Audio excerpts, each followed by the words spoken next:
Halo Sobat Cemerlang, jumpa lagi bersama Sherina Brigita. Dalam video kali ini saya akan memaparkan materi tentang strategi pembelajaran berdasarkan kurikulum 2013, kurikulum darurat, dan kurikulum merdeka. Simak videonya sampai selesai ya. Submateri dalam pembahasan kali ini yaitu yang pertama Project Based Learning, Inquiry Learning, Discovery Learning, Scientific Approach, Keterampilan Abad 21, dan Proyek Penguatan Pelajar Pancasila atau P5. Macam-macam strategi pembelajaran. Yang pertama Project Based Learning atau pembelajaran dengan berbasis proyek. Pembelajaran yang menggunakan proyek atau kegiatan sebagai media. Peserta didik melakukan eksplorasi, penilaian, interpretasi, sintesis, dan informasi untuk menghasilkan berbagai bentuk hasil belajar. Kedua, pembelajaran inquiry. Pembelajaran yang mempersiapkan situasi bagi anak untuk melakukan eksperimen sendiri. Ketiga, pembelajaran discovery. Proses pembelajaran yang terjadi bila pelajar tidak disajikan dengan pelajaran dalam bentuk finalnya, tetapi diharapkan mengorganisasi sendiri. Pendekatan saintifik. Proses pembelajaran yang dirancang sedemikian rupa agar siswa secara aktif mengonstruksi konsep, hukum atau prinsip melalui tahapan-tahapan mengamati, merumuskan masalah, mengajukan atau merumuskan hipotesis, mengumpulkan data dengan berbagai teknik, menganalisis data, menarik kesimpulan, dan mengomunikasikan konsep, hukum atau prinsip yang ditemukan. Keterampilan abad ke-21.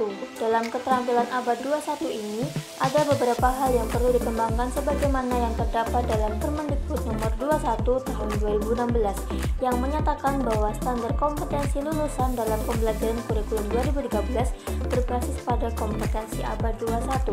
Kompetensi tersebut mengandung kompetensi soft skill.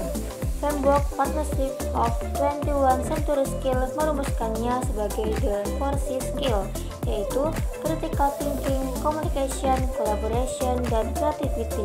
Artinya, kebutuhan-kebutuhan dalam kehidupan di abad 21 dalam dunia pendidikan menuntut adanya pergeseran tujuan pendidikan dengan menyiapkan peserta didik menghadapi dunia yang semakin ketat dalam pergaulatan pemikiran dan kreativitas. Dalam hal ini, penguasaan soft skill sebagaimana yang tersebut di atas akan lebih bermanfaat dibanding dengan hanya menguasai hard skill saja. Proyek penguatan profil pelajar Pancasila P5 adalah proyek yang akan menemukan jawaban atas pertanyaan mengenai peserta didik dengan kompetensi seperti apa yang ingin dihasilkan oleh sistem pendidikan di Indonesia. Proyek tersebut dilakukan dengan menanamkan karakter pada pribadi peserta didik berdasarkan nilai-nilai Pancasila. Kompetensi P5 memperhatikan beberapa faktor yang dapat memberikan pengaruh, baik faktor internal ataupun faktor eksternal. Adapun contoh faktor internal yang diperhatikan adalah ideologi, sementara contoh dari faktor eksternal adalah tantangan di era digital. P5 berupaya menjadikan peserta didik sebagai penerus bangsa yang unggul dan produktif, serta dapat berpartisipasi dalam pembangunan global yang berkesinambungan. Strategi pembelajaran dalam kurikulum 2013. Pada kurikulum 2013, terdapat 3 model pembelajaran yang menjadi andalan yang bisa mendukung aktivitas belajar mengajar.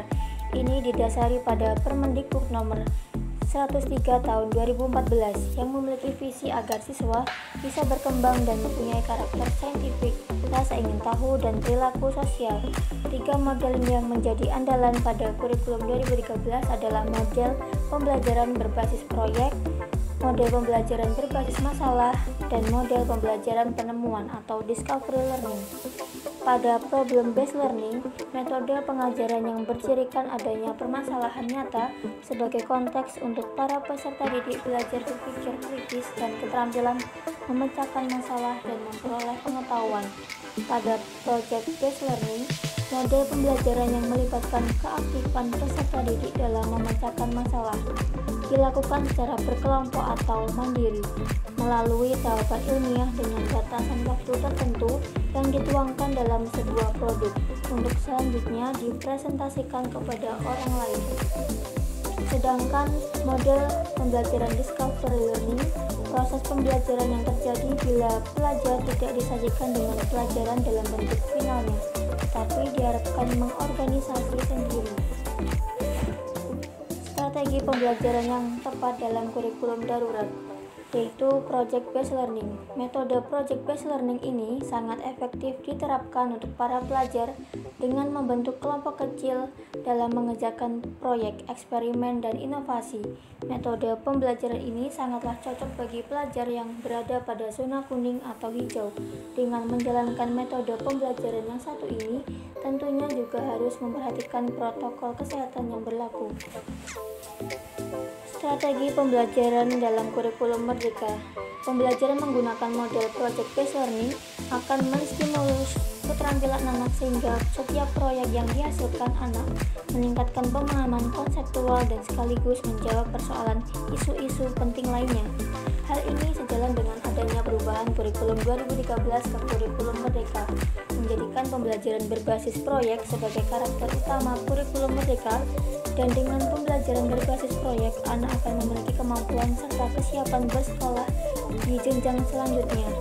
Penilaian perkembangan anak pada proyek based learning dilakukan dengan pengamatan kegiatan dan hasil proyek yang dirancang dengan pendidik. Selain itu, proyek yang juga dapat membantu menguatkan peran orang tua sebagai mitra satuan.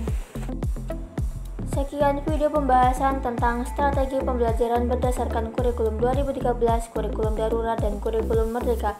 Saya cukupkan sampai di sini. Sampai jumpa di video selanjutnya. See you. Bye bye.